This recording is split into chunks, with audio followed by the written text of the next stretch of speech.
Assalamu alaikum students. So today we are going to have a story of J. What is the sound? J. What is the sound? J. What is the letter J? Okay, so here is the story. Oh wow, look what she is doing. Her name is Javeria.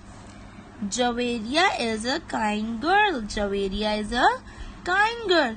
On every Jummatul Mubarak, look, we are having here J. Beginning sound is J. Jummatul Mubarak, she makes jelly and a jug of juice. Look, jelly and jug of juice. She gave them to poor children near her house. She gave the jelly and juice to the poor children near her house.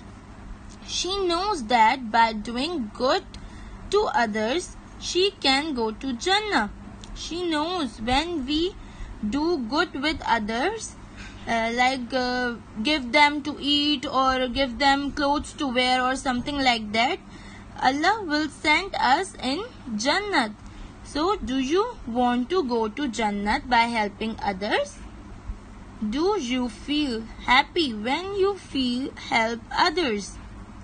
Tell me now, what will you feel when you help others or when you help